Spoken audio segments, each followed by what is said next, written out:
The Task Force on Declassification of Federal Secrets will come to order. Welcome, everyone. I request unanimous consent that Mr. Biggs of Arizona, Mr. Perry of Pennsylvania, Mr. Ogles of Tennessee, and Mr. Moskowitz of Florida are permitted to participate in this hearing for the purpose of questions. Without objection, so ordered. Without objection, the chair may declare a recess at any time. I now recognize myself for the purpose of making an opening statement. Good afternoon, esteemed colleagues, distinguished guests, and fellow Americans watching today. We stand at a pivotal moment, a juncture where history demands our unflinching attention and our unwavering commitment to the truth. The assassination of President John F. Kennedy on November 22, 1963, remains one of the most defining and haunting events in our nation's history. For over 6 decades, questions have lingered, shrouded in secrecy and speculation. With the recent efforts made to declassify over 80,000 pages of classified documents, fighting against the request of redactions, combined with prior releases under the previous administration, we have an unprecedented opportunity to peel back the layers of the dark day and lay bare the facts for all to see. For the first time in years, we are seeing a complete cooperation between the U.S. government enterprise. Today marks a historical day in our nation's history. After over 80,000 pages were declassified by this administration and previous documents declassified under previous admins were located at the National Archives, it is time to present the findings to the American people so that they can determine the truth for themselves. What has been alarming to me is the amount of stonewalling the federal government put forward to hide this information from the American people. The days of overclassification in the name of national security is coming to an end. The revelations emerging from these files are nothing short of staggering, discoveries that challenge the long-held assumptions and raise profound questions about what we've been told happened on that day. Investigators poring over these pages have uncovered evidence that demands our scrutiny, evidence that suggests the official narrative may have been incomplete at best and at worst deliberately obscured. It has become apparent that in this investigation, some factions of the federal government did not want to be transparent. This type of perspective cannot exist in a free and fair society, and today we have called some great witnesses. To be quite honest, we had more, but for various reasons, those individuals did not want to come forward. I also understand the implications that this has on the family, and it is not our objective to reopen old wounds, but to ensure that what happened to President John F. Kennedy can never happen again in U.S. history. That can only be done if the truth is known to the American people and the facts are able to speak for themselves. The courage of those who are here today, experts in their fields, underscores the gravity of this moment. Their testimony will help us piece together a puzzle that has been fragmented for too long. Let me be clear. There are sincere concerns and discrepancies regarding the Warren Commission pushing forward a narrative without all the facts and, according to testimony of various witnesses, omitting evidence. I would also further argue that the handling of this investigation has largely contributed to the deep distrust the American people have had with the federal government and various intelligence agencies. It is those facts that I hope to present to the American people today.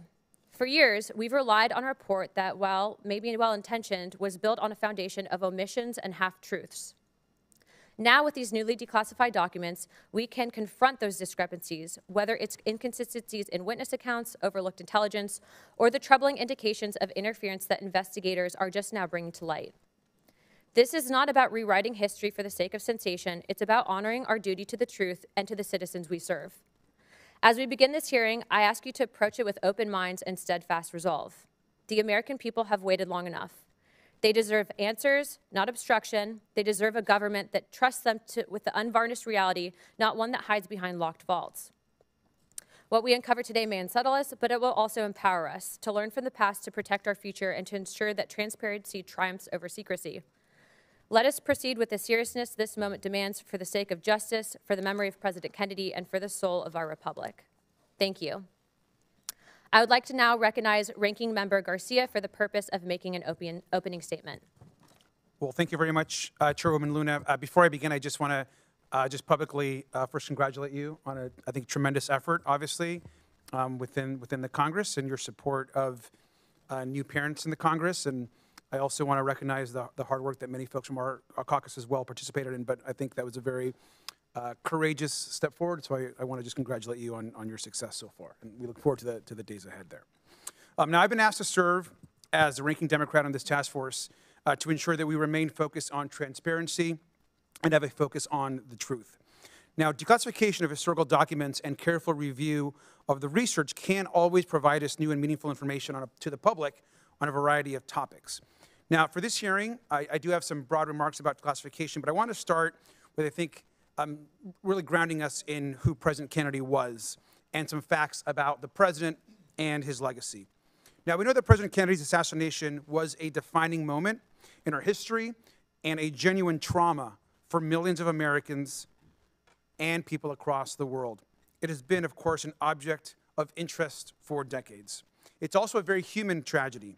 President Kennedy was a son, a father, a brother, and a husband, and we should never lose sight of his family, and they're having to revisit this moment over and over again, as of course it's an important moment in American history. And I also don't want to lose sight of President Kennedy's legacy. President Kennedy stood proudly for American leadership. He fought for values all over the world. In the face of Russian threats, he told the free people of Europe that he stood with them. And he told the world, of course, over and over again, that America would stand for peace and for justice. And I want to read a quote that he said that America would, quote, pay any price, bear any burden, meet any hardship, support any friend, oppose any foe to assure the survival and the success of liberty, end quote. We know he founded the Peace Corps, USAID, and his patience and restraint guided the world through the Cuban Missile Crisis. He reminded us that, and I quote, civility is not a weakness, and sincerity is always subject to proof, end quote. Of course, he broke barriers as our nation's first Catholic president, and in an inaugural address, he reminded us that we all have the power to abolish poverty as a single important mission of the United States and the world. He believed in service, he believed in government, and that government could achieve big things. He also, of course, fought for everyday things that Americans cared about. He fought for unions. He fought for federal workers to organize. He increased the minimum wage. And he laid the groundwork for the Civil Rights Act and called upon Americans to address the moral crisis of racial injustice. President Kennedy was actually the president that coined the phrase, a rising tide lifts all boats. It's a vision of the world, of course, where we all work together to make the country a better place for everyone. And I do not want to lose sight of his legacy in today's hearing or in any future conversations about this, of course, horrific moment in American history. His values are values that motivate us all to this day. Now, I also share the chairwoman's interest in transparency, and in transparency in a variety of topics. We've worked together on various issues that relates to UAPs, other declassification issues, and we know that in the past, the government has overclassified documents. I think that is a known fact that we should all agree on. This has been a bipartisan priority and discussion for decades. Now, in the past, we've had the House Select Committee, of course, the JFK Records Act, and releases of records, including the most recent, of course, tens of thousands of pages that were recently released. We know that today our federal agencies obviously have in the past obscured information and key facts from the public for too long. Overclassification at the expense of transparency is something we should all take seriously, but also note that it's incredibly serious and a delicate subject. Now, the CIA and the FBI, to be clear, particularly from this period of time in history, were deeply flawed institutions. To be clear again, the CIA and the FBI routinely overclassified documents in many instances, not just on the subject of President Kennedy and the assassination, but in multiple other subjects as well. And so I think it's important that we understand that, particularly during this period of time, there was an overclassification of documents on a variety of subjects. So it's of course responsible that we stick to facts, that we don't speculate, but certainly also allow new information to come into this hearing and for the public. It's important that we recognize that, that this process and safeguards do exist for a reason, and I hope our witnesses today will focus their testimony on information which is grounded in facts, in truth, and they can provide this task force with more information. I hope that we have an informative and respectful hearing, and I yield back. Thank you, Chairwoman. Thank you, Mr. Garcia. Thank you, Mr. Garcia. Our witnesses today are Mr. Oliver Stone. Mr. Stone is an Academy Award-winning director and has directed more than 20 feature films, including JFK in 1991. Mr. James DiEugenio. Mr. DiEugenio is a researcher and expert on the assassination of former President Kennedy. He's an accomplished author and has written numerous books regarding the assassination of President Kennedy. Mr. Jefferson Morley. Mr. Morley is a researcher and expert on the assassination of former President Kennedy. He is currently the editor of JFK FOX. and Mr. John Davison. Mr. Davison is Senior Counsel and Director of Litigation at the Electronic Privacy Information Center, where he works on a number of issues pertaining to data privacy and protection. Pursuant to Committee on Oversight and Government Reform Rule 9G, the witnesses will please stand and raise their right hand.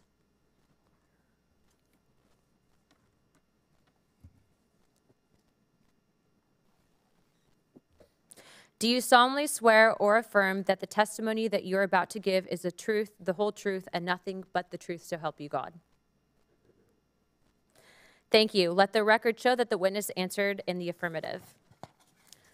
The task force certainly appreciates you for being here today, and we look forward to your testimony.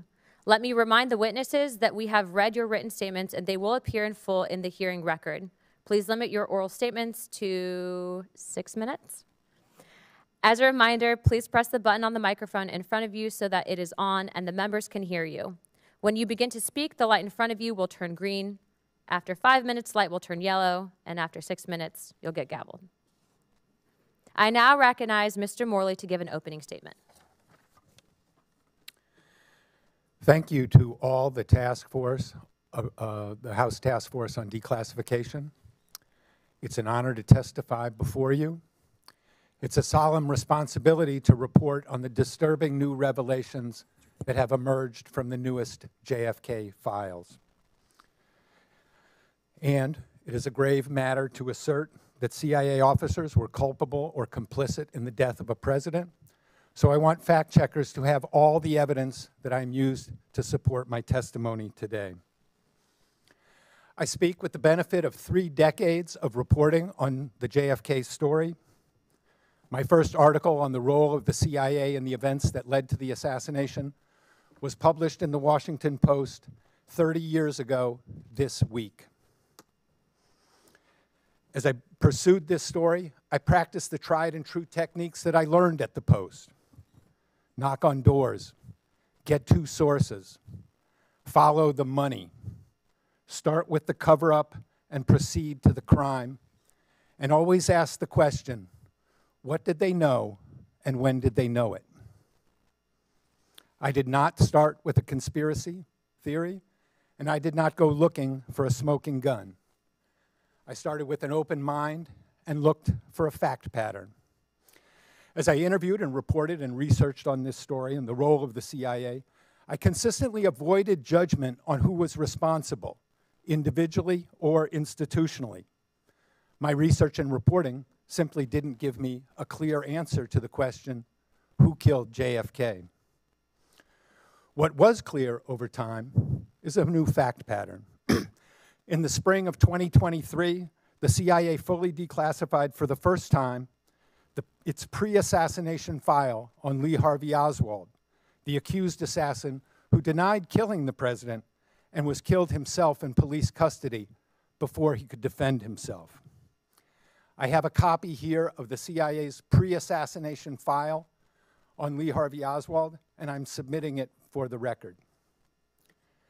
The declassified Oswald file runs to, and fact checkers can confirm this, 198 pages.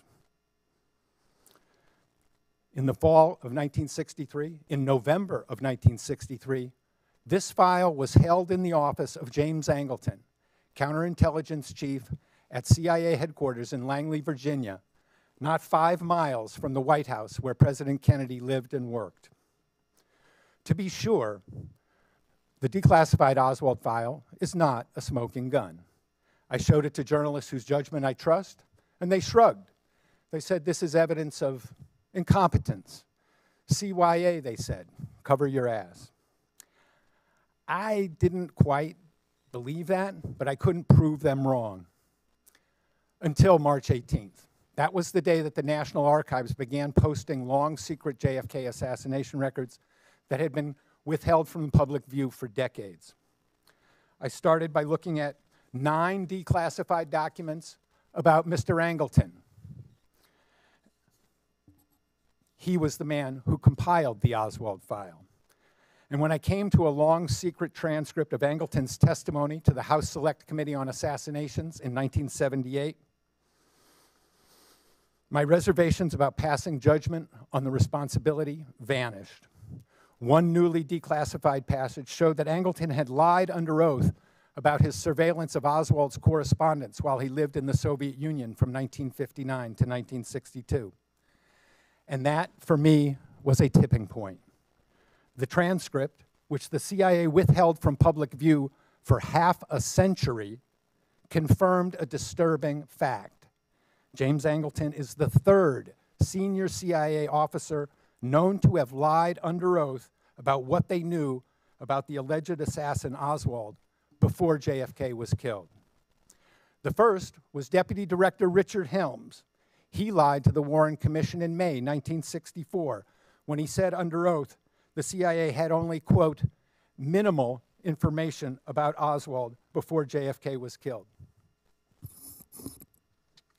198 pages of information cannot be truthfully described as minimal.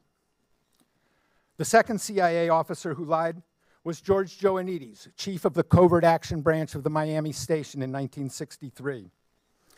His agents in the top-secret AMSPEL program generated propaganda about Oswald's pro-Castro activities both before and after the president was killed. 15 years later, in 1978, the CIA inserted Joannides into the House JFK investigation, and he blocked any investigation of contacts between Oswald and his AMSPEL agents. Obstructing Congress cannot be considered evidence of incompetence. And this is what I believe in summary. One false statement might be incompetence. A second false statement might be CYA for the first false statement. But 3 false statements by top CIA officers about Kennedy's accused killer, that is a pattern. It's a pattern of misconduct. It's a pattern of malfeasance. If 3 police officers lie about their knowledge of a homicide defendant, that cannot be considered exculpatory evidence. To the contrary, it shows guilty knowledge and criminal culpability. It is, in a word, incriminating. The new fact pattern leads to a new conclusion. We know now what they knew about Oswald and when they knew it. We know now that Richard Helms, James Angleton, and George Joannides were responsible for or complicit in the death of the president, either by criminal negligence or covert action. My recommendations to the task force are 1, secure and release the personnel file of George Joannides, and 2, ask the CIA to provide a public statement answering the question, why did these 3 men lie to JFK investigators? The answers will help fulfill the task force goal, the president's goal, and the people's goal of full and complete JFK disclosure. Thank you. I now recognize Mr. Stone for an opening statement.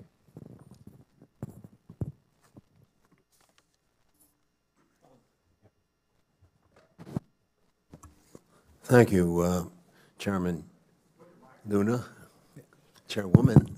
Yeah, it's a pleasure to be here. You know, I was here 33 years ago. I was sat in one of these rooms in Washington, and I told the congressmen and women about this movie I just made, JFK. And half of them were wondering what all the fuss was about. It was just a movie.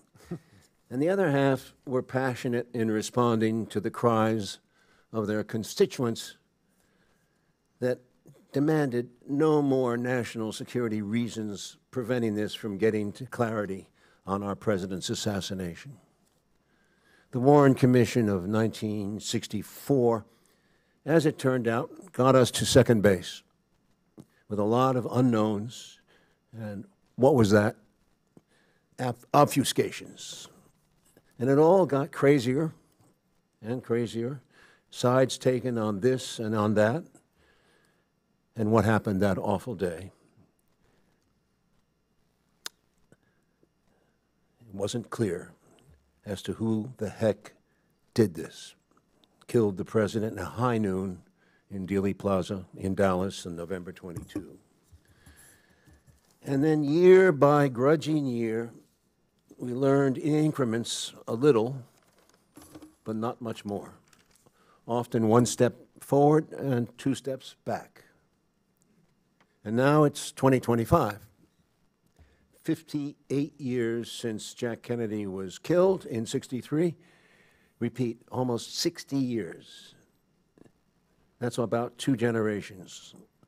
Let's say from 1900 to 1960. As a result of the 1992 hearings that resulted from my film, in which I participated, Congress passed the JFK Records Act, which firmly said all the records out unless you have a strong reason to protest our national security. All the reasons, all the records out, which is exactly what this case was, a national security matter. Our president was killed. What is more important than that? Well, the Assassination Records Review Board really tried for a few years, till 1998, to get those records out. But they didn't get any cooperation, although mandated by law, from the Central Intelligence Agency, which operated and still operates as a taxpayer-funded intelligence agency that arrogantly considers itself outside our laws. They say things like, "We will get back to you on that," and they never do. Or they give me a day and I'll come up with a reason why this matter is a national security matter, et cetera, et cetera. Nothing of importance has been revealed by the CIA in all these years, although we know from other records that there's a illegal criminal activities in every facet of our foreign policy in practically every country on earth. Just to begin, Cuba, Vietnam, Indonesia, Egypt, South America, the Middle East. We could write a whole separate history of our country from the viewpoint of the countries. Yet we do not know and are not allowed to know anything about the CIA's true history of the United States, which is almost, I believe, the real story. There are many people, some in this room today, who do care and remember the details and the clues. There are real people alive with the integrity of a true detective, like that of the fictional detective Sherlock Holmes, willing year by year to track this cold, cold case, to not so much prove it or debunk it, but essentially to know if this so-called democracy of ours has a foundation or a future, a meaning or a purpose for our country, to mean something more than its wealth or its military might, to the people here and all over the world who loved President John Kennedy, who know he really wanted peace in our time. And by that, he said clearly in one of his greatest speeches, not a Pax Americana enforced by American weapons of war, but a genuine peace. A peace he described so beautifully that we could all share in because we all live on this planet. We all breathe the same air. We all cherish our children's futures, and we are all mortal. Can we return to a world where we can trust our government to level with us, the people for which this government exists? And if some people in power betrayed our Constitution and chose the path of war over peace, let the rest of us see past the lies and let us hear what we think happened. And with that knowledge, let us forgive, but not forget the transgressions, and let us praise the representatives, Democrat and Republican, who believe with the vast majority of the American people that the truth is the greatest treasure a Socratic soul can attain in this lifetime. I ask the committee to reopen what the Warren Commission failed miserably to complete.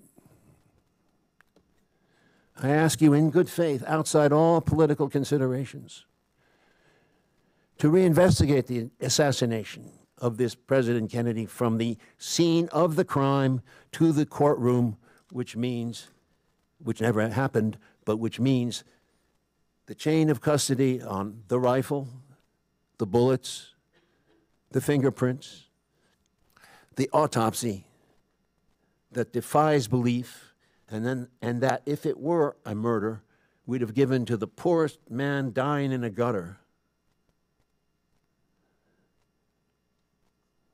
Let us reinvestigate the fingerprints of intelligence all over Lee Harvey Oswald from 1959 to 1960, his violent death in 1963. And most importantly, this CIA, whose muddy footprints are all over this case, a true interrogation. James Angleton, before he died, who was one of the original members of the CIA, was talking about Dulles and Helms and the others, what he called the Grand Masters. And he's a Catholic. Angleton was a Catholic, in search perhaps of repentance before his death. He did say, quote, if you were in a room with them, you were in a room full of people that you had to believe would deservedly end up in hell. I guess I will see them soon. This is our democracy. This is our presidency. It belongs to us. Treat us with respect. Thank you. Thank you, Mr. Stone. I now recognize Mr. DiEugenio for an opening statement. Thank you, and thanks for having this hearing. I think it's an important subject, and I spent about 32 years on it. Sir, please turn on your microphone. Thank you. Do I have to hit this? Yes, sir. Is The that big better? red button. Okay, good. Why are we here? Why are we dealing with a subject that occurred over 60 years ago? Well, the JFK case is one that simply will not go away, no matter how much the MSM tries to minimize it or make it disappear. 65% of the public does not buy the Warren Commission verdict of Oswald as the lone assassin. But even more startling, and this is very important, I think it speaks to the point that Mr. Garcia was talking about. Over 90% of the public believes that something monumental happened after the Kennedy assassination, that the United States went from a country that was bathed in triumph and optimism after World War II to one that was now covered with cynicism and skepticism. All right, so as you can see, me, Oliver, and Jeff are not alone in those feelings. All right. Now, what's the immediate reason why we're here today is, well, according to a congressional statute, we should not be here. And I'm sure you're aware of this, because the JFK Records Collection Act said that in October of 2017, everything on the Kennedy case should be declassified, no matter what. And President Trump actually talked about this about a week and a half before it was supposed to be done. And he said he was looking forward to doing this. And by the way, if you know the statute, he was the only one who could stop it from happening. So on the day this was supposed to occur, he was visited by some higher-ups in the intel community. And under their, I believe, unwise advice, he reversed what he had said. He did declassify some documents, but not all. But before anybody jumps on me, I don't want to say that this is a partisan issue, because President Biden was pretty much the same thing, all right? And some would say, like my friend Andrew Eiler here, that he might have been even worse on this subject. Now, during the last presidential campaign, candidate Trump was reminded of this reversal. It was not by the MSM, of course. It was by two independent broadcasters, Joe Rogan and Andrew Napolitano. And I think this was the impetus for him to sign the executive order, which he did. And to his credit, he added the much ignored King case and the RFK case. Now this committee has decided to back that executive order up, which I think is salutary. So hopefully we will now see the final documents on the JFK released over 60 years after his assassination, and hopefully the beginning of an excavation on the RFK and the MLK cases. It's a cliche, but it's true. Secrecy is the enemy of democracy. It's the enemy of the Republican form of government. And an misinformed or uninformed public cannot make good decisions. And a compliant press helps cushion the public from that fact. And this process leads to a loss of belief in both the government and the media. And you can examine every poll out there, okay, and they'll tell you that. When President Kennedy took office, 75% of the public believed in what the government was saying. By the 90s, it was down to 19%, all right? The biggest year drop was the year the Warren Commission was issued, all right? Now, from the beginning, the FBI and the CIA, as these two gentlemen have mentioned, have refused to divulge all the information they have had about the murder of President Kennedy. And I want to use a popular example, which I'm sure everybody here is familiar with. I'm sure you're all familiar, because it actually made it into the MSM, about the Schlesinger memo. This was the memo written by Arthur Schlesinger at JFK's request to do a top-down reorganization of the CIA, because he believed that he was deceived and lied to about the Bay of Pigs invasion. All right?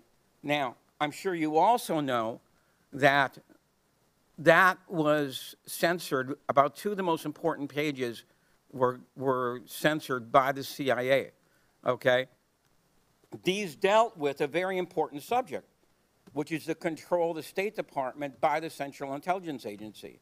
That many of these State Department employees overseas are not really State Department employees. They are really CIA guys undercover.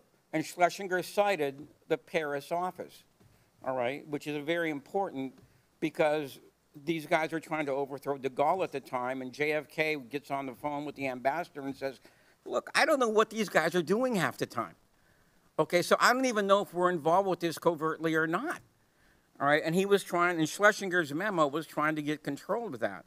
Now, my friend Andrew gave me, it's bad enough that the 2 pages were cut, but the CIA version of the Schlesinger memo, and you should all know this, the CIA version of the Schlesinger memo cut it by 60%, all right? And of the remaining pages, about 40% of those pages were totally redacted. And this is what I mean. How can you be an informed person when you don't even know this stuff? You know, when you have a first gatekeeper, in this case the Central Intelligence Agency, keeping you from the wishes of what JFK and Arthur Schlesinger were trying to do.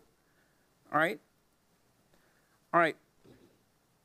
Now, any attorney, which I'm sure we have some here, and any investigator will tell you that you cannot conduct a full investigation unless you have the whole case file.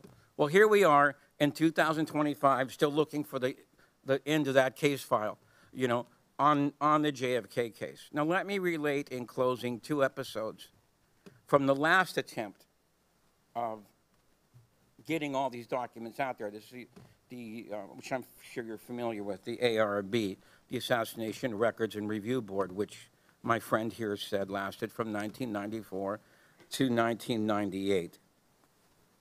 When the board had its first meeting with the CIA, they flashed a memo on the wall, and they said, we're going to declassify this unless you have a humdinger of an excuse, all right? And the CIA liaison said, well, I don't have anything right now, but give me a couple minutes and I'll think of something. This is what these guys have gotten away with. This is what they're used to. Now, when the FBI came in for their first meeting, the review board did the same thing. You know, unless you give us a great excuse, we're going to declassify this document. The CIA liaison came in with the FBI liaison came in with a lawyer. The FBI liaison was so shocked, he turned to the lawyer and said, can they really do that? And the lawyer said, yes, they can. All right? So this is the kind of arrogance that you're going to be dealing with. All right? So I really hope that people will learn from the past, learn from these experiences. You got a difficult road ahead of yourselves, and I congratulate you on trying to change things. The FBI and the CIA should not have the last word on JFK's murder. You should. Thank you, sir. I'd like to now recognize Mr. Davison for an opening statement. Chairwoman Luna, Ranking Member Garcia, and members of the task force, thank you for the opportunity to testify today about the privacy, transparency, and accountability issues raised by the recent release of documents from the President Kennedy Assassination Records Collection. My name is John Davison, and I am the Director of Litigation and Senior Counsel at the Electronic Privacy Information Center, or EPIC. EPIC is an independent nonprofit research organization established in 1994 to protect privacy, freedom of expression, and democratic values in the information age. As this task force knows well, the assassination of President Kennedy was an event of surpassing historical and political significance, one that has engendered more than 60 years of investigation, analysis, and debate. Today's hearing highlights the critical role that open government laws, and in particular the JFK Records Act, have played in informing that discourse. As the Supreme Court has written, open government laws are one of the key mechanisms for holding the governors accountable to the governed. With that in mind, Congress has rightly established a robust array of public disclosure requirements for federal entities, including the Freedom of Information Act, the Federal Advisory Committee Act, and the JFK Records Act. Having spent decades to secure the transparency of government records, EPIC firmly supports the objectives of the JFK Records Act and the fulfillment of its disclosure mandate. But given that many federal records contain sensitive personal information, Congress has also made it clear that government transparency must be balanced with the protection of privacy. Disclosing personal information is inherently invasive and can expose individuals to a broad spectrum of secondary harms, including identity theft, fraud, reputational harm, psychological harm, stalking, harassment, doxing, and vigilantism. Accordingly, the FOIA, the FACA, and the JFK Records Act all establish that the disclosure of records is not required to the extent that such dissemination would constitute an unwarranted invasion of personal privacy. Together with the Privacy Act, these provisions ensure, in principle, that the federal government only disseminates personal information to the extent that the public interest in disclosure outweighs the privacy interest of the individual to whom the information pertains. To fulfill this dual mandate of transparency and privacy protection, federal agencies consistently conduct a detailed review of documents prior to release, redacting personal information, or sometimes withholding records in full, where disclosure would cause unwarranted privacy harm. For example, when processing FOIA requests, the National Archives is ordinarily careful to withhold records about a living individual that, if released, would cause a clearly unwarranted invasion of personal privacy. In the past, NARA has also conducted extensive reviews of documents subject to the JFK Records Act to identify and request the withholding of any Social Security numbers or financial information of living persons. By all appearances, these procedures and safeguards were completely bypassed in last month's hurried release of 60,000 pages from the JFK Records Collection, which led to the public disclosure of Social Security numbers and other private information of more than 400 former congressional staffers and other former officials, some of them still living. This shocking violation of privacy has compounded a national trauma and distracted from Congress's stated goal of informing the public through the JFK Records Act. Security experts, as well as those directly harmed by the breach, have deemed it outrageous, sloppy, unprofessional, astonishing, foolish, incompetent, egregious, almost criminal, and a breach of a first-grade elementary level rule of security.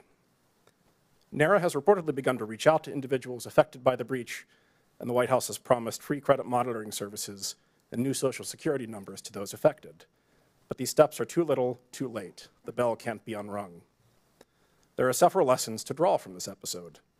First, Congress has mandated that agencies take steps to prevent unwarranted invasions of privacy resulting from records disclosures for good reason. This incident illustrates why those procedures must be followed, even when logistically or politically inconvenient. Congress should explore updates to the FOIA, the Privacy Act, and other federal record statutes to ensure that such procedures are both readily enforceable and followed without exception. Second, while prompt disclosure of public records is essential, fire drills that make it impossible to ensure the redaction of sensitive personal information are a threat to privacy and to the public. Although it is difficult to see how any agency could have completed an ongoing review of 60,000 pages within the 24 hours abruptly allotted, this incident serves as a reminder of the need to adequately fund public records offices throughout the federal government to ensure that they can carry out their weighty and growing responsibilities in a timely fashion. Third, this breach, while deeply serious, is a drop in the bucket compared to the wrongful disclosure of personal information now occurring within and between federal agencies. Failing to rein in the ongoing government-wide misuse of systems of records by largely unaccountable actors risks far more dangerous consequences. Thank you for the opportunity to testify today.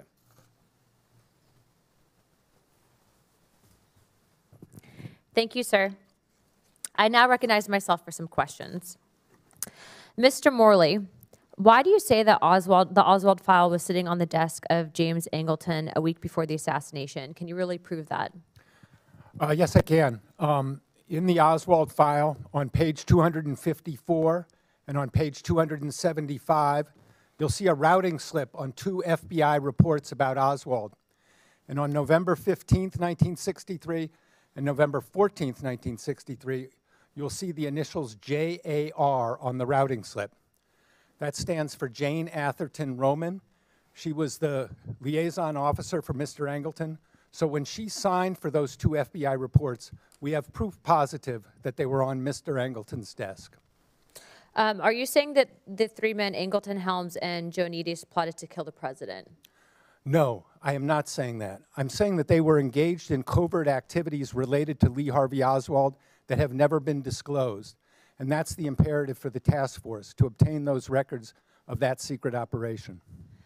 Real quick, I'd like to enter into the record a document that was actually one of these declassified documents of the CIA rejecting the lone gunman theory. Without objection, so ordered. Mr. Morley, who was George Joanides, and why do you emphasize the importance of getting this file? George Joanides was a career CIA officer. In 1963, he was chief of the Covert Action Branch of the Miami Station. His agents had contact with Oswald before the assassination. His agents in the top secret program, AMSPEL, generated propaganda about Oswald's pro-Castro activities both before and after the assassination. When Mr. Joanides was questioned by congressional investigators here on Capitol Hill in 1978, he was asked who was running these Cuban students who had all this contact with Oswald. The investigators had no idea that they were looking at the answer to their question. And Mr. Joanides, who had been running that Cuban student group, told congressional investigators, "I don't know. I'll get back to you." That was obstruction of Congress. That was an obstruction of an investigation of the president's assassination. His records have never been fully released by the Central Intelligence Agency, and they obviously should be. Mr. Morley, you actually had written an article specifically addressing a whistleblower that had reports at the CIA, potentially showing information that Oswald was in Mexico City. Can you speak more to that? I was approached a few years ago by a man who had worked inside the CIA, had a very high security clearance. And in 2018, he came to me and said he was concerned that there was a JFK assassination document that he had read while he was working at the CIA, and he was afraid that it would never become public. The man was taking considerable legal risk by talking to me. He was talking about classified or potentially classified information. So I published his story last year without his name, which is not something that I usually do. I don't like stories with anonymous sources, but I felt that it was important to get out, and he felt it was important too. I have spoken with him, and he says he is willing to come public and tell his name under his own story with assurances that he will not face legal retaliation. I hope that's something that can be arranged in the near future. Thank you. Mr. Stone, if you could for a moment, you had mentioned earlier about some anomalies in the autopsy. Would you be able to speak to that? I have about 1:19 left. One of the things that we did in our documentary, JFK Revisited in 2021, was show as much as we could about the autopsy, including the fact that there are 40 people still alive, as far as I know, who witnessed at Parkland and at Bethesda a large gaping wound in the back of President Kennedy's right head, indicating a shot from the front that blew out the rear of his, and they all point, if you look, there's a picture, they all point to the same place on camera, right here, in the back of his head. That's one very disturbing point. Additionally, there's a lot of inconsistencies in what was seen and done. The tracking of the bullet, the concept of a magic bullet, which deserves a lot of deserves your re-examination. And I think Jim is more expert in this than I. If I can point to him, he's my researcher. Well, thank you. I'm sure that will be in the next line of questioning. I'd like to now recognize Mr. Garcia for 5 minutes. Thank you, Madam Chair. Thank you again to our witnesses for all of your testimony. Just want to run through a few questions that might bring some clarity on some of the opening statements. And I do want to just recognize also and restate the concerns that we should all have about overclassification over the last few decades, especially when it came to the CIA and the FBI. Mr. Morley, I know you didn't say this explicitly in your testimony. I just want to clarify. I think it's good for the record. Now, we know that your research, of course, is very focused on what the U.S. government knew about Lee Harvey Oswald. I think you made that also very clear. You believe Lee Harvey Oswald fired the shots who killed President Kennedy. Is that correct, sir? He was not solely responsible for the president's... The microphone. No, I don't believe that President Lee Harvey Oswald shot President Kennedy. I don't think the evidence supports that. You don't think the evidence supports that he fired the shots?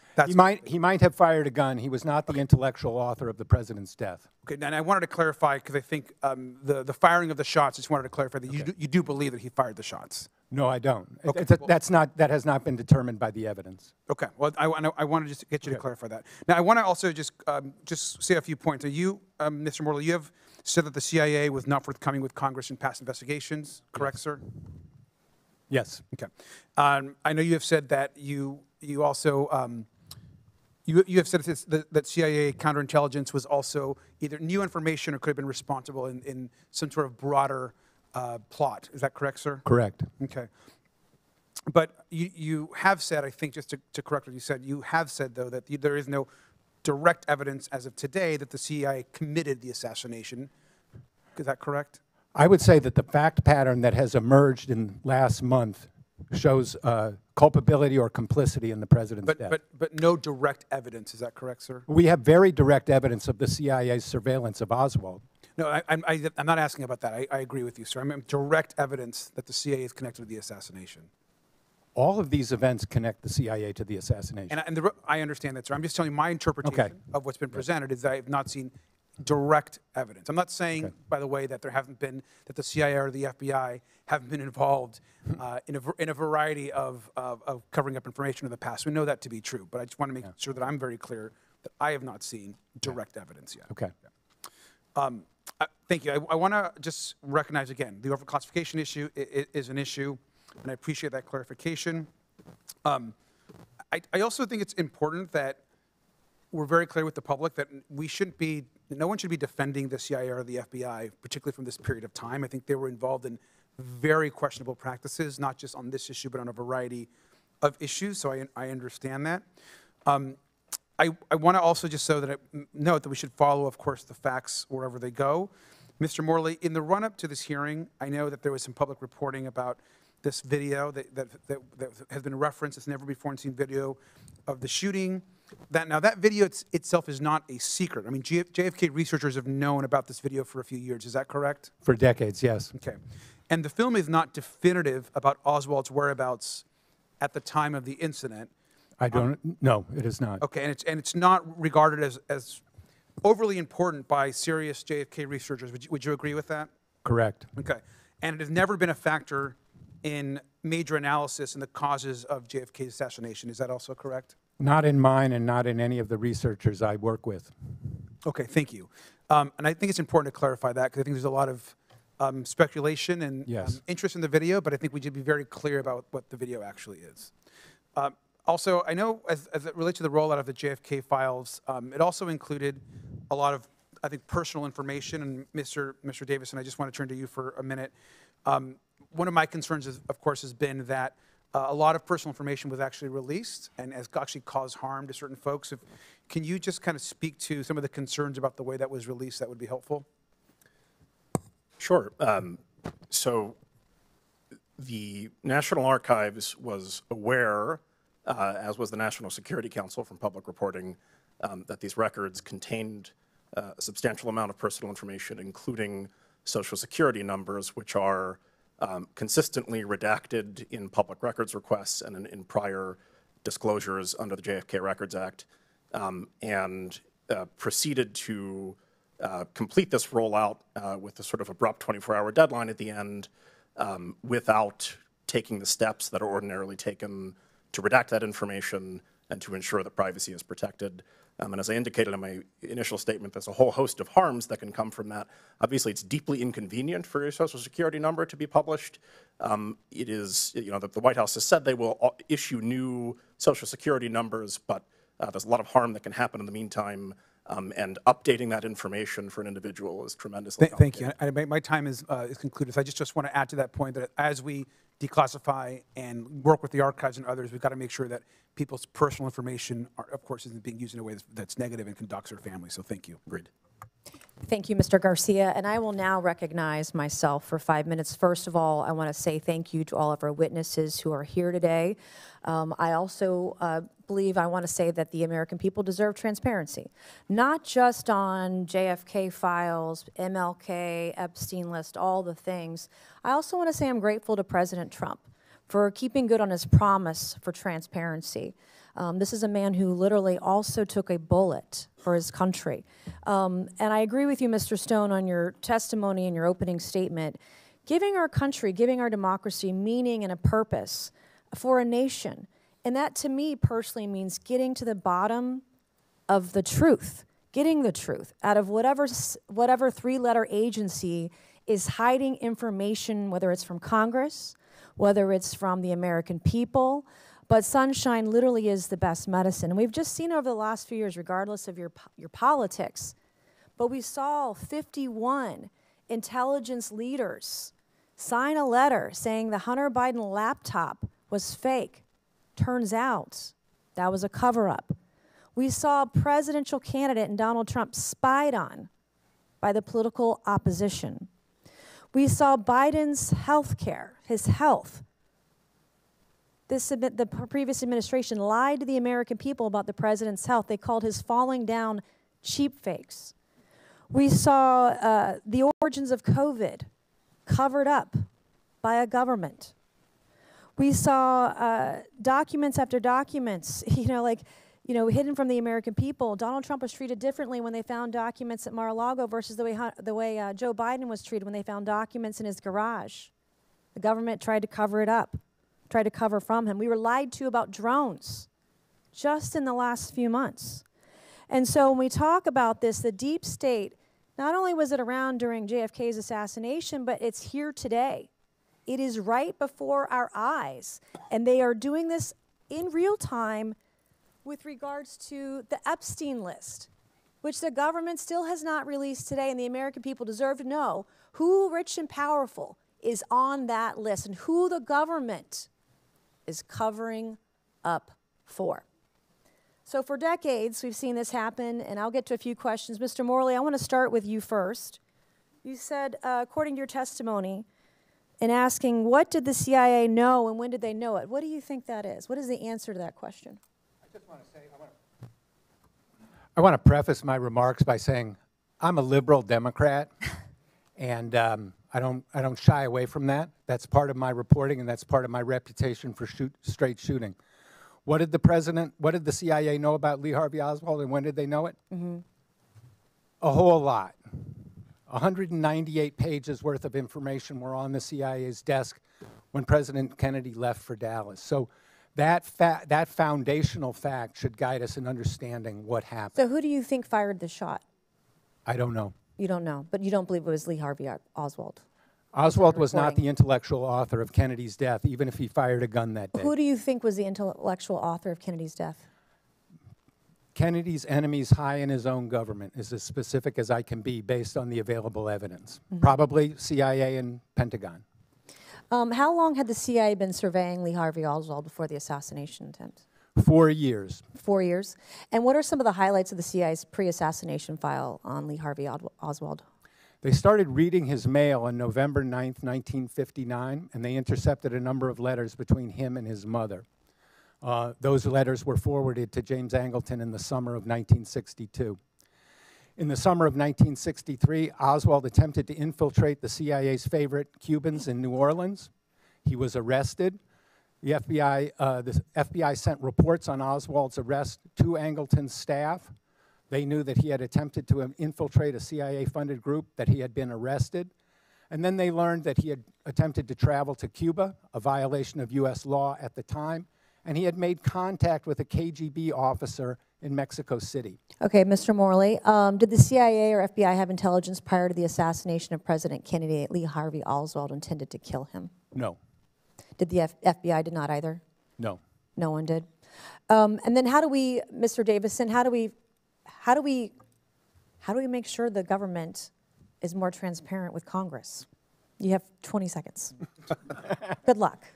I think in general, the most important thing is to provide the resources to agencies to process public records requests or requests from Congress so that this information can actually be reviewed and disclosed in a timely fashion, whether you are concerned about the truth of the statements that you raised at the top of your presentation, or if perhaps you want to understand more about the Trump administration's hateful campaign against trans individuals.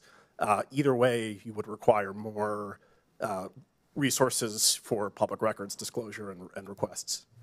Okay, and just for clarification, Mr. Morley, this is about as nonpartisan as this committee gets. So, good job. Thank you. I'll now recognize Congressman Christian Morphy for 5 minutes. Thank you, Madam Chair. President Kennedy's grandson, Jack Schlossberg, said, "Conspiracies surrounding JFK's death have shifted focus away from the important lessons of his life and the critical issues of the moment." So I'd like to focus a little bit on some of those lessons and issues. Mr. D. Eugenio, it's the start of baseball season. Go Cubs. So let's begin with JFK's 1960 letter to Jackie Robinson, in which JFK highlighted Robinson's role in the civil rights struggle. JFK said, quote, "I believe I understand and appreciate your role in continuing the struggle to fulfill America's promise of equal opportunity for all. Just last month, President Trump bizarrely ordered DOD to purge its website of all references to black history, black veterans, and even the reference to Jackie Robinson's own military service. In response, Mr. D. Eugenio, you posted that what Trump did was, quote, really sick. That's what you said, and that's what you believe, right, sir?" Yes? Did I say that? Yeah, you did. And Okay, I'm sorry. I don't recall saying that. Okay, maybe I did, maybe I didn't. Okay. Yeah, it's I right wish here. you'd have This is given the me tweet. before so I could have looked at it. Mr. Morley, you said that JFK, quote, took great risks on behalf of all Americans in resisting the forces of militarism and racism. Yes. Donald Trump, on the other hand, recently eliminated, believe it or not, the prohibition on federal contractors using or maintaining racially segregated facilities. JFK would have rejected what Trump recently did, correct? You know, I was invited here to talk about the JFK files, and I don't want to make a partisan political issue of it. Like I said, I'm a liberal Democrat, and if in general I had to choose between a conservative Republican like Donald Trump and a liberal Democrat like JFK, I would choose JFK. Well, let me talk about USAID for a second, because that was something that JFK actually established. Sir, recently, USAID is now being shuttered. Again, that is something that is a very important part of his legacy, and that's something that he would have opposed, obviously, correct? I think President Kennedy would have said that no government agency is sacrosanct, and I'm sure he would have said that any federal agency that should be abolished should be done in consultation between the President and Congress. And that hasn't been done here, yes, sir? Not that I know of. Let me turn to another topic. Mr. Stone, some of your films, such as Platoon and Born on the 4th of July, were inspired by your own military experiences in the Army when you deployed to Vietnam in the 60s, right? That's correct. We have this picture here of you in Vietnam. Thank you. I thank you deeply for your service. We actually found a picture of you in Vietnam, and you were awarded the Bronze Star for Valor, correct? That's correct. You've written that your Bronze Star was because of your actions during a, quote, mean little ambush, which had cost you a lieutenant, a sergeant, and even your scout dog, correct? I'm sorry, I didn't hear that. What was he saying? He said, did it cost you a lieutenant and your scout dog, the ambush? No, that's another incident, sir. That was later on in another infantry unit. That was the reason that led to my Bronze Star. Bronze Star came in August of that year. This wound occurred in October of '67. Can I ask you about that? It's ambushes like this where sometimes people are waiting opportunistically to fire upon you, but sometimes they have some type of information that allows them to lie in wait for a surprise attack. And part of that information could be your whereabouts or the timing of your arrival, correct? You're talking about friendly fire or fragging? Is this what you're... Ambush from the enemy. Ambushed, to be ambushed by your own man? Your own troops? Is that what you're saying? Ambushed by the enemy, the adversary. The adversary. Okay. Well, I'm a little confused, but I just want to make the point that, yes, there was a tremendous amount of friendly fire casualties in Vietnam, and there's in any war, I believe. In my experience, 10% doesn't even describe it. I think it's closer to 15 or 20% in terms of friendly fire deaths and wounds. Yeah, Mr. Stone, we'd like to thank you for your service to this country. You are a war hero. You have a Bronze Star and a Purple Heart, and I think this committee reflects that. Thank you. The chair would like to now recognize Mr. Burchett. Thank you, Chair Lady. For over 50 years, the assassination of President Kennedy has been shrouded in secrecy and corruption. The American people have been lied to repeatedly by this federal government. President Trump's executive orders declassified the critical documents, I think, is a step in the right direction. But Congress must ensure that the bureaucrats in Washington, D.C. don't get away with what they've done, and they don't get in the way of transparency. Mr. Stone, I know you've talked about chain of custody, and I'd like to hear your thoughts on some of the NBC videos. And I know that since you've already talked about your service to our great country from '67 to '68, you were twice wounded in action. You received a Bronze Star, a Purple Heart, an Air Medal, and the Combat Infantry Badge. And we salute you for your service, sir. Today is the 80th anniversary of the invasion of Okinawa, and that's an island my dad was on. And he told me, he said the Purple Heart was one medal he was glad he never got. Mr. Stone, I'm going to ask for the indulgence of the chair lady and the members if I could just yield my time to you and you to discuss anything you would like to pertaining to this subject and to ask any of the other men up here on the dais with you any questions you would like. Well, I'd like to point out that in our film, JFK Revisited 2021, which is an important, I hope members of the committee have a chance to look at it, because it is a follow-up to the original film, and it's a documentary made with Mr. D. Eugenio as a writer, in which we take the evidence from the AARB and we examine as much of it as we can. Included in that is the concept of chain of custody. We interviewed Henry Lee, who is one of the country's leading, what would you call him? He's the leading criminalist in America. Okay, a criminalist, whatever that. Okay, he was saying to us repeatedly, and he's on camera, a chain of custody has to go from the scene of the crime to the courtroom. Otherwise, it doesn't. You cannot bring the charge on Oswald or anybody. Well, that doesn't exist in this case. We went through this in the documentary. The rifle itself is not the one that is described in the film. It was shown of a man, a detective walking out with a rifle in his arms raised. That rifle does not resemble the one that was bought by Oswald out of the Chicago, supposedly bought by Oswald. Hidell was his name. The one held up was a Mauser, and the one he allegedly shot him with was a Mannlicher Italian carbine, I believe. The difference is that the one in evidence is longer. It's about 4 inches longer. It has a sling to it, and it has a screw in the butt of the rifle, which I consulted with some rifle experts, and they said Oswald could not have done that by himself.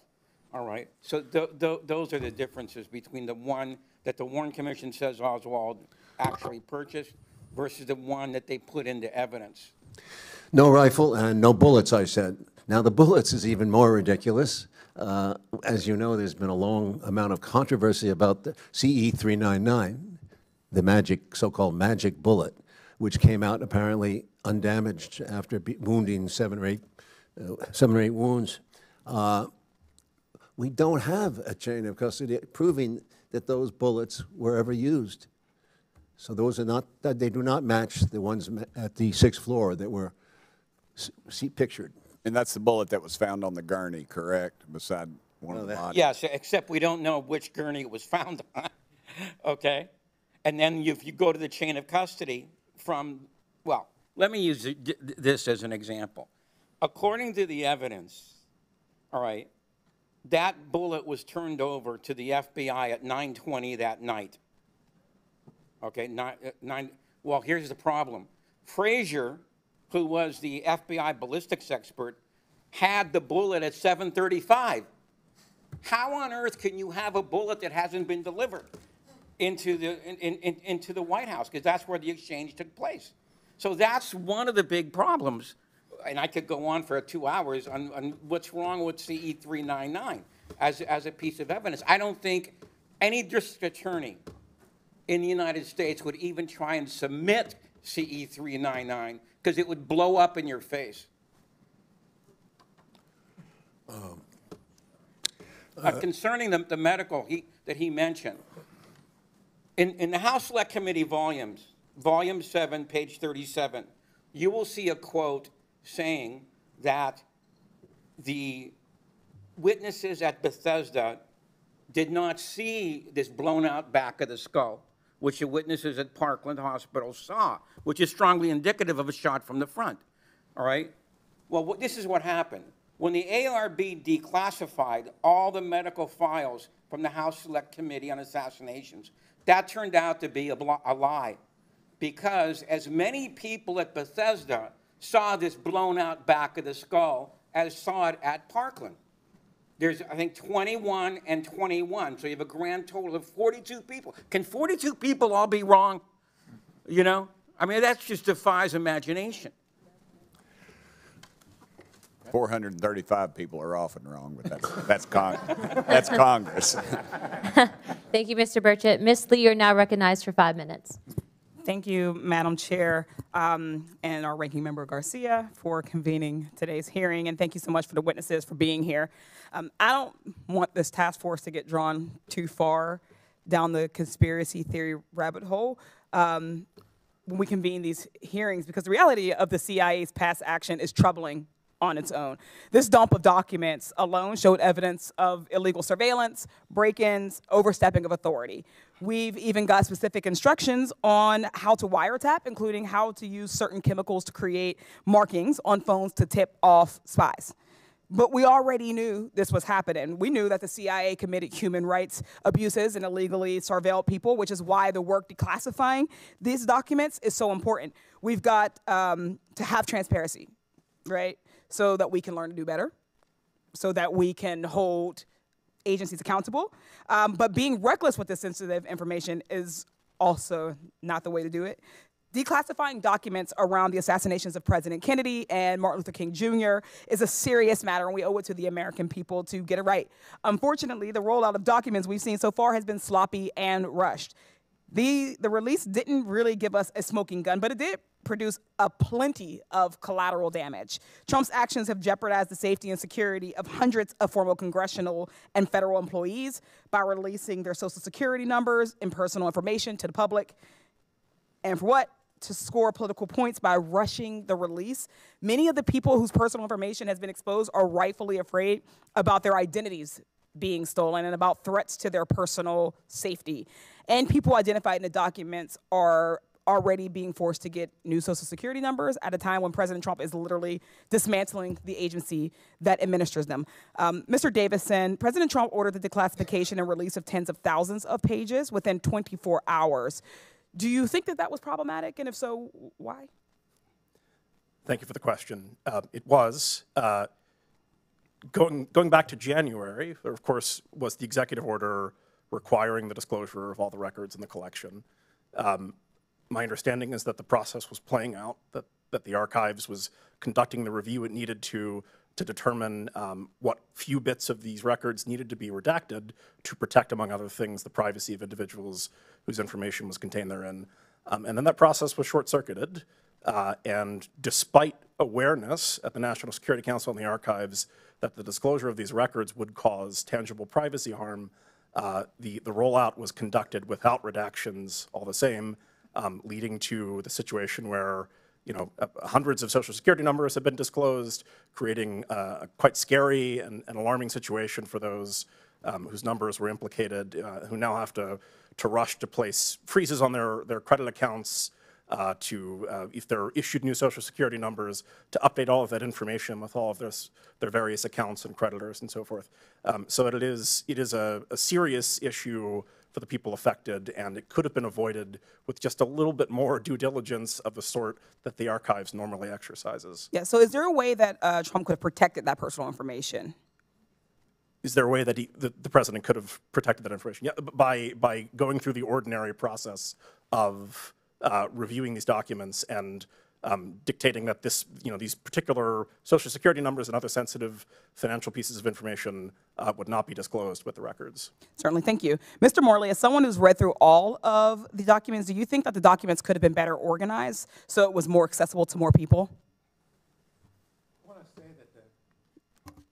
I want to say that the release of the social security numbers and other personal information was unprofessional, reckless, careless. I'm the vice president of the Mary Farrell Foundation, which sponsors the largest online archive of JFK, RFK, and MLK records. And I was authorized by the president to release this statement about the social security numbers.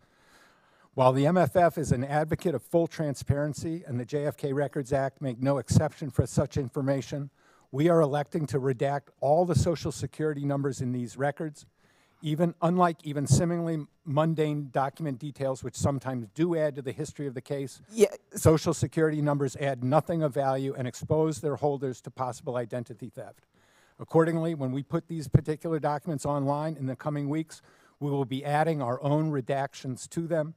We will not be redacting other information. Most other data is long. Certainly, Mr. Morley.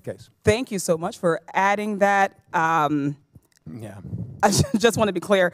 An open and transparent federal government is essential for public trust, and declassification is a good thing. There is a way to do this. It is important that we are not sloppy, that we are not rushing things, that we are not doing things in just a haphazard way, as we've seen with so many things that DOJ and the administration has touched. What we want is for this information to be out. We want people to understand the past. Our agencies, the CIA, we need to do it right.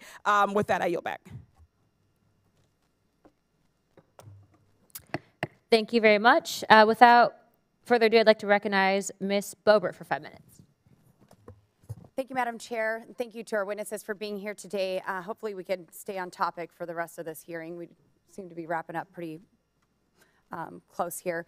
Mr. Stone, you wrote a book accusing LBJ of being involved in the killing of President Kennedy. Did these most recent releases confirm or negate your initial charge? Being involved in the assassination of President Kennedy. No, I didn't. In the film, if you look closely, there's no such statement. No, I didn't. If you Yes, look sir. closely at the film, there's no. It accuses the President Johnson Okay. of being part of a complicit in a cover-up of the case, but not in the assassination itself, which I don't know. What do you think that he was complicit with? Yes, sir. I'll get to you. The cover-up.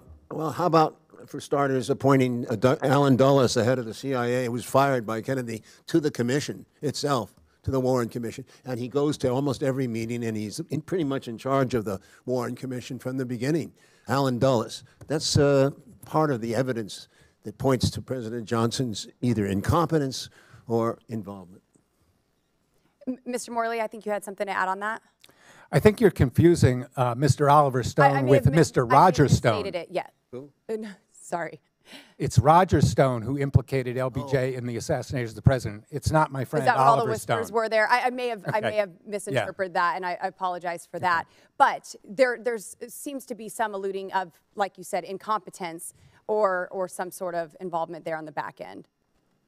And so sorry, I'm going to move on. Mr. Morley, I would like to talk more about the CE 399 and this file. I want the American people to know what's in there, that what was recently released, how that lines up to this, and how we could get more clarity there. I'm not familiar with the number that you mentioned. Mr. D. Are you talking about Commission Exhibit 399? Yeah. Okay. I yield my time to Jim. All right. I have more questions for you too, All right. Mr. Morley. The Commission Exhibit 399 has a very wild trajectory, which I think any person familiar with ballistics, would question in the first place.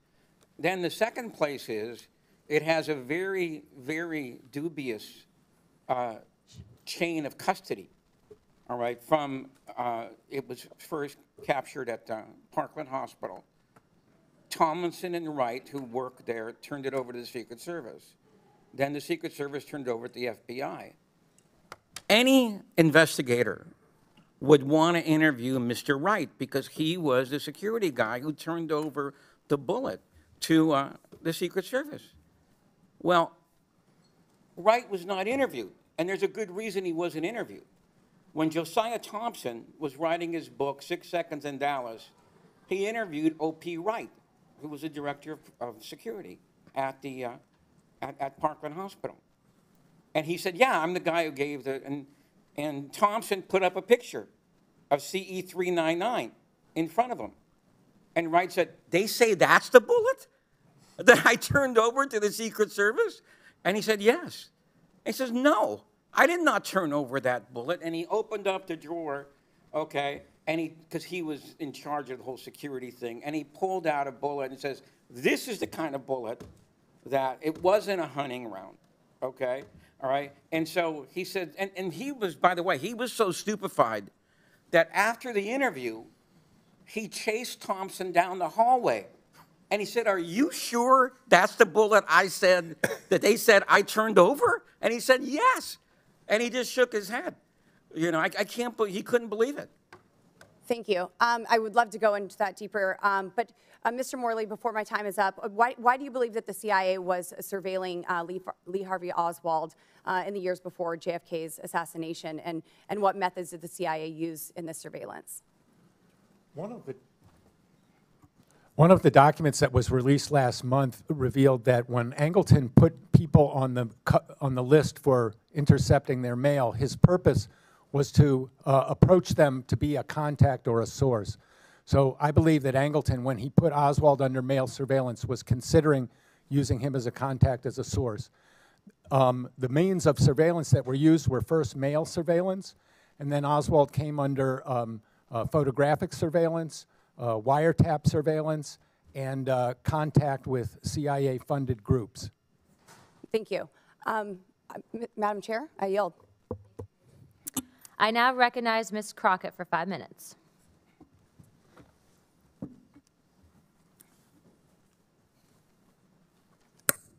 Thank you so much. There often isn't too much agreement when it comes specifically to Congress, let alone to this particular committee. And I will tell you that y'all have given me all the feels as someone who had an opportunity to practice law. So when you start talking about things such as chain of custody, these are the things that I used to challenge all the time as a defense attorney. And the reason that I had to make sure that I was here and specifically on today is because on November 22nd, 1963, Texas 30th Congressional District, the district that I represent, became the site of one of the most tragic events in American political history. After being struck by the bullets of an assassin, Lee Harvey Oswald, President Kennedy was rushed to Parkland Hospital, where hardworking physicians from the UT Southwestern Medical Center worked tirelessly to resuscitate him. During the 48 hours between the moment President Kennedy was shot to the moment when Oswald was pronounced dead, Texas 30th Congressional District became the temporary seat of the U.S. government, the temporary seat of the Texas government, the site of the 35th president's death, and the center of the world's attention. While I value government accountability and transparency like most of my colleagues, nearly all the previously classified JFK assassination files are now public and show no evidence of a CIA conspiracy. But what I find funny about this hearing is that the Republicans are here relitigating whether CIA agents lied 60 years ago, but aren't doing anything about the CIA director lying to Congress just 6 days ago. We should be having a hearing on the fact that the unqualified Secretary of Defense and other senior Trump officials were carelessly discussing classified military plans over an unsecure Signal group chat. And instead of providing oversight over the administration's handling of classified information, the Republicans have spent a week trying to convince the American people that the military plans were not classified. So instead of giving a platform to conspiracy theories, and let me be clear, there are holes. I don't want y'all to think that I don't think that there are holes. But when we're looking back, we need to look back so that we can look forward and hopefully do better. So that is why I am bringing us to present day. It might be helpful if we walk everyone through the classification and declassification process, since the Republicans have decided to do it this way. Federal law defines classified information as, quote, information or material requiring a specific degree of protection against unauthorized disclosure for reasons of national security. Federal law also defines disclosure as, quote, communicating, providing, transmitting, transferring, conveying, publishing, or otherwise making available. Congress has long enacted classified information laws that forbid the disclosure of classified information. Separately, Executive Order 13526 puts in place a uniform system for classifying and declassifying national security information. According to the executive order, classified information includes the following, quote, military plans, weapons, systems, or operations, intelligence activities, including covert actions, intelligence sources or methods, and foreign relations or foreign activities of the United States, including confidential sources. Under the, quote, general responsibilities provision of the executive order, quote, heads of agencies shall ensure the agency record system are designed and maintained to optimize the appropriate sharing and safeguarding of classified information and help facilitate its declassification, not to mention that it's also illegal under federal law to destroy classified documents and information. So this administration is breaking law by discussing classified information over unsecured channels and breaking the law by destroying the evidence of the conversations. We wouldn't be able to have today's hearing if the CIA destroyed the records associated with the assassination of President Kennedy. So, Mr. Morley, wouldn't it be impossible for you to accurately report on the JFK assassination if the CIA and FBI deleted all documents like the Trump administration officials plan to do in the Signal group chat? The CIA destroyed a lot of records related to President Kennedy's assassination. Again, I didn't come here to engage in a debate about partisan politics. I think everybody agrees about the JFK files. And I want to endorse Mr. Davison's call for full funding of public records offices in the government. I understand. And Mr. Stone, wouldn't it be nearly impossible to produce a film if there was not a legitimate record of these events taking place?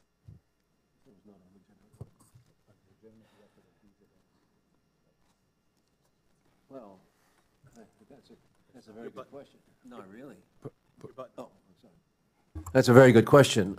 Not really. I mean, the events unfolded as they did, and right away, from day one, people were pointing out inconsistencies, way before there was an official record of this. Thank you. With that, I will yield.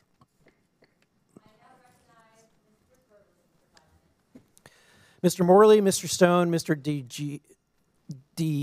Eugenio, I just want to say thank you for being here, taking time out of your day, and I want to apologize that not everyone on this hearing seems to want to use this time to its fullest extent. And so I want to start by saying thank you, Mr. Stone. Shortly after your film's release, the United States Congress passed the JFK Assassination Records Collection Act of 1992, and you did something that I don't know that I've done in my career. It passed unanimously. I want to give you an opportunity to talk about how it felt and the impact of having a movie that not only has spurred multiple hearings of Congress, but unanimously passed a bill through Congress.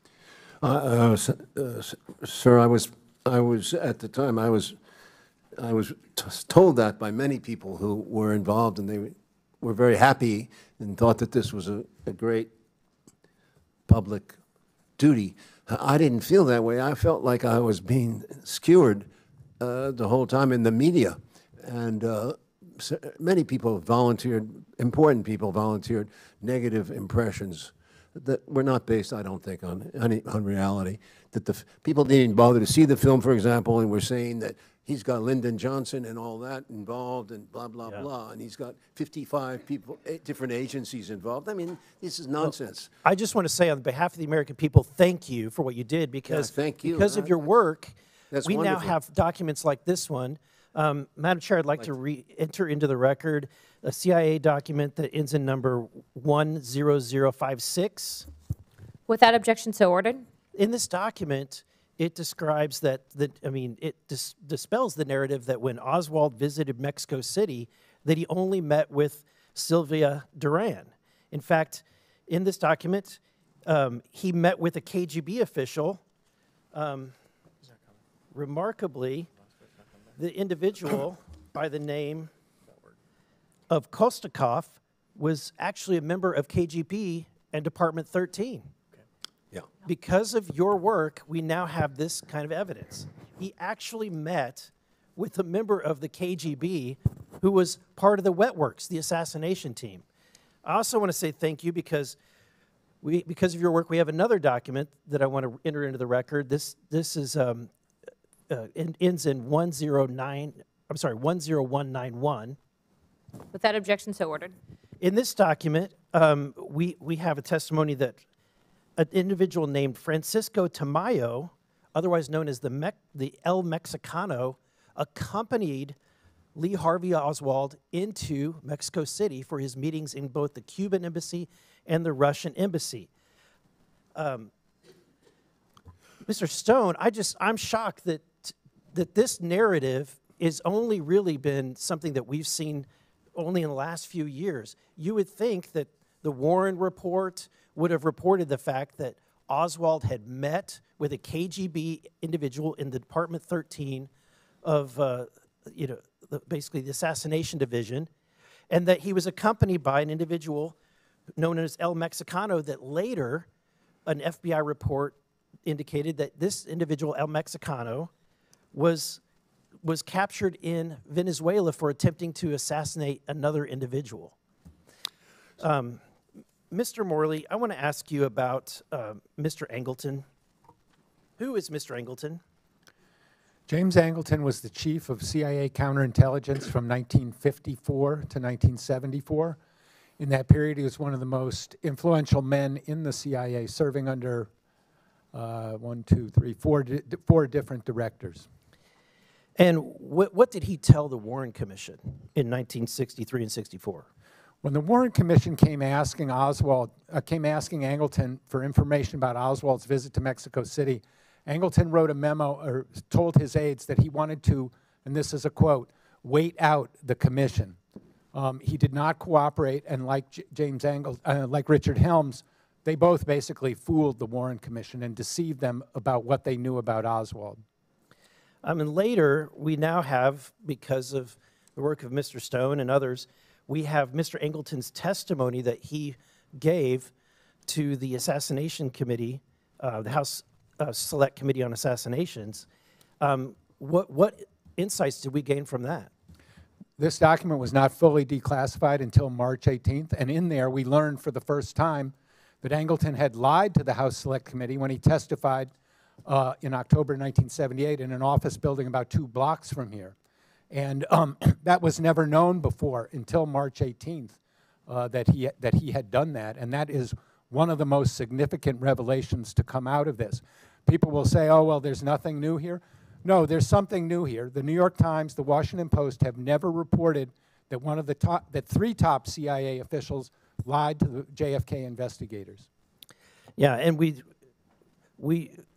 the fact that we have 3 CIA officials that lied to Congress for decades, and that it took decades to get documents that should have been released that had very compelling information, and it took 60 years to get that information released, is appalling. And that's why I want to say thank you to all of your work in helping to get this information released. Thank you. I'd like to now recognize Mr. Crane for 5 minutes. Oh, sorry. Unanimous consent without objection to ordered. So I have some more documents I want to enter into the record. Here's from the National Archives, a NARA letter dated 2017 that the CIA withheld docs regardless of the JFK Act. Without objection, so ordered. Another document from the archives that the Warren Commission did not have original classification authority. Without objection, so ordered. And then another document from the archives that the FBI's reasoning for redactions dated 2017 in the NARA letter. Without objection, so ordered. I'd like to now recognize Mr. Crane for 5 minutes. Thank you, Ms. Chairwoman. Thank you guys for coming out today. You guys have probably forgot more about the JFK assassination than I'll ever know, so I'm still going to ask you some questions, and I appreciate your, just how dogged you guys have been on this for decades. Mr. Morley, I want to start with you. What is the most interesting information you found in this newest release of documents on the assassination of President Kennedy? The 9 memos about James Angleton that were fully declassified on March 18th is the most important collection that I've seen so far. There is a lot of information that has come out. Jim mentioned the Arthur Schlesinger memo. That really sets the stage for the alienation between the Kennedy White House and the CIA that lasted for the rest of Kennedy's presidency. So I would say that the Angleton memos and the Schlesinger memo are the most important things I've seen so far. Thank you. Mr. Morley, do you believe that Oswald was recruited and being handled as a source for the CIA? I believe Oswald was an agent of influence who was manipulated by the CIA. Okay.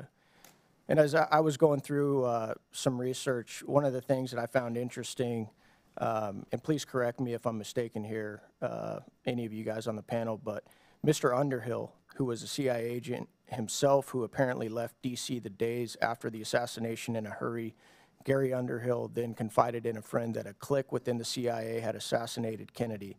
He also told his friends that he may need to leave the country and that he feared for his life. Mr. Underhill was then found dead 6 months later. I'm going to start with you, Mr. Morley. Do you find those types of stories surrounding Mr. Underhill to be credible? Mr. Underhill was hardly alone in suspecting CIA involvement of the assassination. President Harry Truman suspected it, President Johnson suspected it, and President Richard Nixon suspected it. So I think that Gary Underhill was a man who worked in the intelligence community and was in a position to know something. His story's not confirmed, but it's consistent with what lots of other people thought. What was his title? Do you remember, Mr. Morley? He was not a CIA employee. He was an arms dealer who assisted CIA in acquiring weapons and, you know, shipping them. Do you know how he died, Mr. Morley? I don't know anything more than was reported in the documents. Mr. Eugenio, do you know how he died? Eugenio. Sorry about that. You're not the first one. Yeah. Do you know how he died, sir? Mr. Underhill.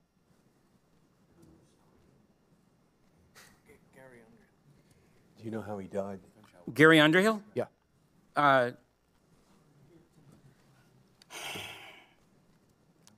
Gary Underhill his body was discovered by his friend Asher Burns, who was a magazine writer at the time.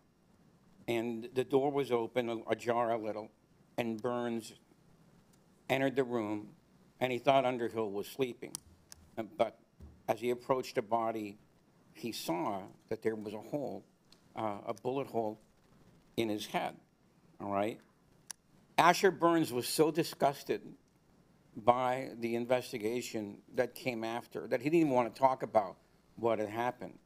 But one of the things about the Underhill death is that for him to have taken his own life, the gun was in the wrong hand, okay?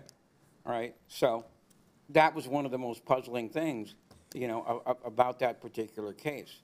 You know, Underhill has been, I believe, very much ignored, you know, by a lot of people, and I'm glad that this memo finally got out there. Thank you, sir. Mr. Morley, are you familiar with Michael Franchese, who is a capo for the Colombo family? I've appeared with him twice on the Piers Morgan show. That's all I know. Okay, thank you. He claims that the mob was involved in this hit since the deal between the Kennedys and the mob was broken after the election. Do you find that to be credible? I think Mr. Franzine's contention that the organized crime role in President Kennedy's assassination is very clear, and he said that it was common knowledge among the crime bosses who he dealt with that their role in the assassination was to eliminate the chief witness, Lee Harvey Oswald. Mr. Franzine said that both times when I was on Piers Morgan with him, and I believe him. Yeah. Thank you. This question is more based on the future, or I should say the present day. After 2 assassination attempts of President Trump within the last year, and the little that we now know about Thomas Crooks and Ryan Ruth, do any of you guys on the panel believe that we are seeing history repeat itself? No. Mr. Stone? I expressed my own surprise that so little do we still know about Mr. Crooks and the other assassination attempt. So I would see similarities here. Thank you. I'm out of time. I yield back. Thank you very much. I'd like to now recognize Mr. Gill for 5 minutes. Thank you, Chairwoman Luna. According to Pew Research, trust in the federal government has plummeted from 74% in 1958 to 22% in 2025. That's a trajectory that is utterly unsustainable and in the long term incompatible with democratic self-governance. Unfortunately, a lot of that decline in trust is justified. The JFK assassination the JFK assassination happened over 60 years ago, and we still don't have all of the facts about what happened that day. Mr. Morley, thank you for being here, and thank you for all of your work that you've done on this. Do you believe that the CIA is in compliance with President Trump's executive order to declassify and release the JFK files? No, there are important records that have not been provided, like the personnel file of George Joannides. I should also note that as we go through these records, there are still redactions in some of these records. Not a huge amount, but we have not had full compliance either in producing all the records or in completely releasing all the records that were redacted. And for the record, how many of the JFK files has the CIA released since the executive order was issued? The figure of 80,000 pages is accurate as far as we can tell, and that's information from several thousand documents. Are those from the CIA specifically? Most of the records that were released last month, about 80% of them were from the CIA. Okay. And how many documents do you believe the CIA still has that either haven't been released or are overly redacted? Since we haven't seen them, it's hard to put a number on it, but I would put the number in the hundreds. Okay. Hundreds of documents. Hundreds, okay. And you are one of the foremost researchers on this topic. In your opinion, since the Warren Commission, has the federal government been forthcoming with information related to the JFK assassination? No. All of this information could have been released a long time ago. By law, all of it should have been released 8 years ago. So the attitude of obstruction and obfuscation from the CIA started on November 22nd, 1963, when CIA officers started lying about what the CIA knew. And that attitude, unfortunately, has continued to the present day. And we've had several congressional investigations related to these files. During those inquiries, in your estimation, do you believe that any FBI, CIA, or other government officials have lied under oath or deliberately misled investigators? In my remarks, I identified 3 of them who definitely lied. It's beyond reasonable doubt. Counterintelligence Chief Angleton, Director Helms, and Branch Chief George Joannides. Mm-hmm. And given the amount of uncertainty that we have related to these files, do you believe that there's information that we'll never know about because, for instance, maybe the information has already been permanently deleted or the figures involved have died? I'm actually optimistic that we can get to the bottom of this matter. We have a new attitude on the part of the government. We have President Trump's executive order, which strengthens the existing mandates of the JFK Records Act.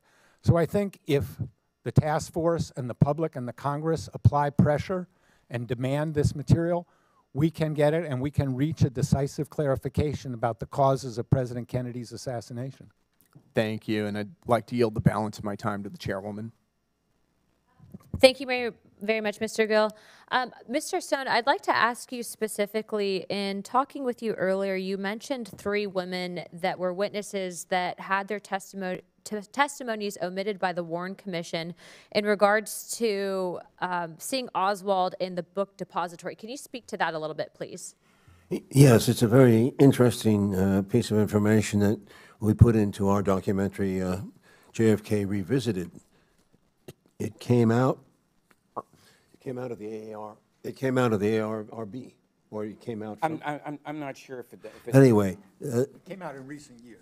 It came out in recent years around that time. Barry Ernst wrote about it and was interviewed in our film, in which he says that in addition to, there were 3 women on the 4th floor who, during the time of the assassination, they witnessed it from above, and immediately they were headed down to see what was going on at a closer angle. 2 of the women went downstairs quickly. The 3rd woman, Dorothy Garner, who was a supervisor, an older woman, watched them go down the stairs. They were down, all this happened within 30 seconds. Oswald was if he was on the 6th floor, which I sincerely doubt, had to be a track star to store the weapon, to run across the floor and go down those same stairs, and appear as he did to Marion Baker in the 2nd floor lunchroom. All of this was highly unlikely, and I think that should be addressed. 2 of the women are still alive. No, Victoria Adams passed away. I think Sandy Stiles is still alive.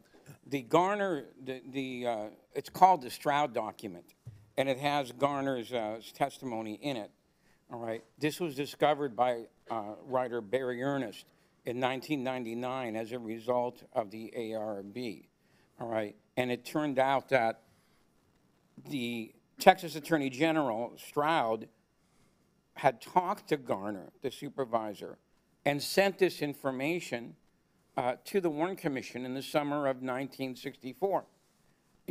But you won't find it in any of the Warren Commission volumes, even though it's a kind of important piece of evidence, because Garner said that, you know, she never saw Oswald on the stairs, and the two girls went down before the policeman and the supervisor, Roy Truly, came up.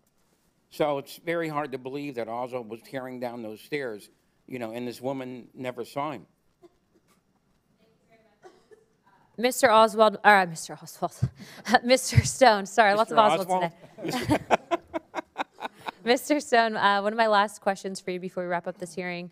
Would you recommend that the task force send a letter requesting NBC make a clear copy of the film? Certainly, that'd be very interesting. Mr. Eugenio and I saw a film of a potential Oswald watching the motorcade go by, which means that he was downstairs at the time of the shooting, and that would be very interesting to see. We couldn't say for sure that was Oswald, but it's a man who looks like him. So I think it would be a very good idea for the task force to subpoena NBC, which has the original film. Yes, they supposedly have the original, yeah. They have the original film. They've refused it twice to be shown. Yes. And if this task force could easily get that, and the American public should have a right to judge for itself who was standing there. Well, first of all, I would like to thank our witnesses for being here today. There are those in our country who may ask why this task force seeks to pursue the truth underlying the facts surrounding the assassination of President John F. Kennedy in 1963. And the answer to that is the truth. Even the truth delayed and justice, even justice delayed, is always worth attaining. And the men and women who have sought answers regarding the assassination of the American President John F. Kennedy for all the world to see have been obstructed and hampered by our own government for over 60 years. This hearing is not meant to provide a definitive explanation of the Kennedy assassination. This hearing demonstrates, however, that the CIA and other components of the federal government have not been honest with the American people that they are meant to serve up until recent efforts. And the American people must hold these agencies accountable, and they can. I've invited Mr. Stone, a filmmaker, to this hearing because he did just that, motivating Congress in the 1990s to pass a law that began the declassification process. And I'd like to applaud our president for continuing this process as he promised to do so. Researchers like Mr. Morley and Mr. DiEugenio have provided new information that helped bring light to some of the darkest days in American history. And I would like to thank the witnesses again and applaud their work. The search for truth continues, and the task force will pursue this at any price. I'd also like to note that we are planning on sending a letter to NBC requesting what you've recommended, Mr. Stone. Before I wrap it up, I would just like to say, do you guys have any statements in closing for the American people? I would just like to thank you, Chairwoman Luna, for your aggressive, action-oriented approach to this issue. While we diverge politically, it's been a pleasure to work with you, and your leadership is important on this. Like I said before, I think we are making progress. Thank you. Mr. Stone or Mr. DiEugenio? Thank you, Chairwoman. I really admire what you're doing, and I wish you the best of success. Mr. DiEugenio? I think one of the things that the committee should do is talk to some of the people who were on the ARB so you can understand just how difficult it was for them and why they couldn't complete their job. All right, I certainly hope that this committee does complete that job, and finally, 62 years later, we'll know everything the government did know about the. One thing that the gentleman down here asked about, see, very few people know there were 3 attempts on JFK's life in November, okay? There was one in Chicago, there was one in Tampa, and then there was the successful one, in Dallas. The Chicago attempt so much resembles what happened in Dallas that if the Secret Service would have given all those records over, okay, then the Dallas one might have been prevented. At the one in Tampa, that one, there was just the opposite of Dallas. You had wall-to-wall Secret Service, FBI, et cetera. And Kennedy was so happy that he got away. that he stayed after at the Floridian Hotel and insisted on shaking hands with every single officer that was involved in that attempt, all right? So these are some of the records that are still out there. Thank you very much, Mr. DiEugenio. Mr. Davidson? I'll just thank you again for the opportunity to testify and to encourage the task force again to take all steps possible as this process moves forward to ensure the protection of the privacy of individuals who are named in these records and to ensure that federal public records offices have the resources they need to provide valuable public information to the public in a timely fashion. Absolutely. I know that, although I do not speak for this administration, that I know that everyone is well aware of the Social Securities and working to the best of their ability to ensure that those people are taken care of. So that is being looked into on our end. Without further ado, without objection, all members have 5 legislative days within this to submit materials and to submit additional written